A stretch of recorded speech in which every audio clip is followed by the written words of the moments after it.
lah semua upaya dan kiat untuk mengurangi hambatan-hambatan yang bisa membuat lambat kebangkitan ekonomi. Ya kan? Dengan COVID-19 ini terjadi penurunan drastis di bidang pariwisata. Betul. Ya kan? Pariwisata. Berarti berapa karyawan hotel yang terancam atau sudah PHK ya. dan di mana-mana tuh. Kemudian perusahaan-perusahaan jasa lainnya, jasa angkutan. Kemudian permintaan juga turun. Kemudian ini semua jadi satu, bukan hanya kepada kita. Negara lain sangat parah. Tapi memang buruh itu korban. Dan kita memahami ini. Ya kan, jadi ini kadang-kadang suatu dilema, ya kan, katakanlah buah si malakama. Kita mau bantu buruh sekarang dan semua yang tidak hanya buruh, ada orang yang tidak bekerja, dia kerja seharian, tukang gunting rambut. Gunting rambut. Ada tukang kaki lima, soto dan sebagainya. Ya kan, dengan COVID orang takut banyak yang nggak belanja. Siapa yang mereka? Semua terkena. Nah, presiden itu selalu membela rakyat kecil.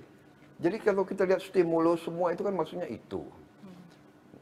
Nah, kita mengakui presiden juga marah.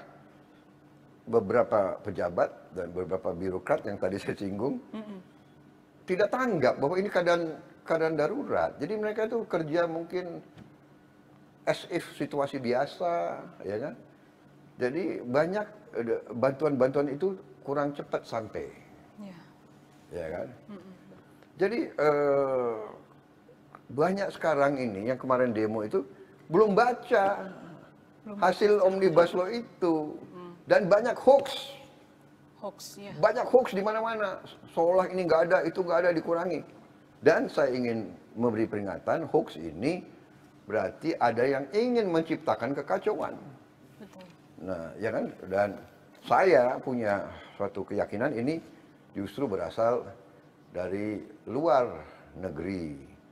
Ada kekuatan-kekuatan asing, ada negara-negara tertentu di dunia yang tidak pernah suka Indonesia aman dan maju.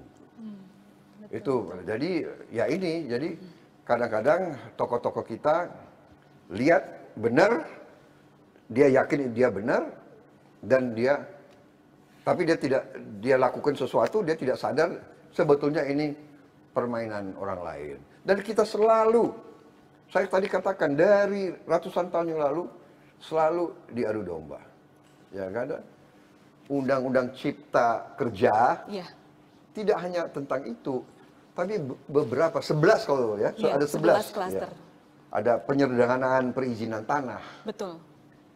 Ada juga persyaratan investasi yang juga dimudahkan, ketenaga kerjaan. Nah, ini. Kemudahan dan pelindungan UMKM sekarang. Jadi koperasi cukup kalau tidak salah 9 orang. Dan tidak perlu ada izin, hanya pemberitahuan saja.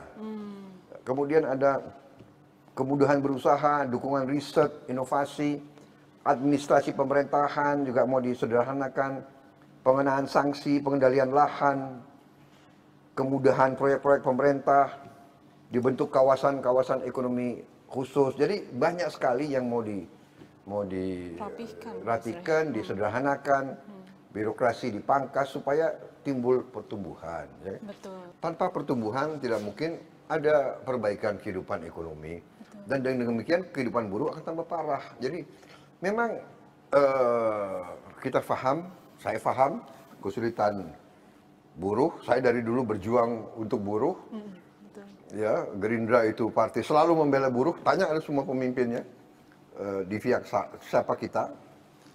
Dan waktu Omnibus Law ini dibahas di pemerintah, di DPR, Partai Gerindra juga yang paling keras membela kepentingan semua, buruh, tani, nelayan, dan sebagainya.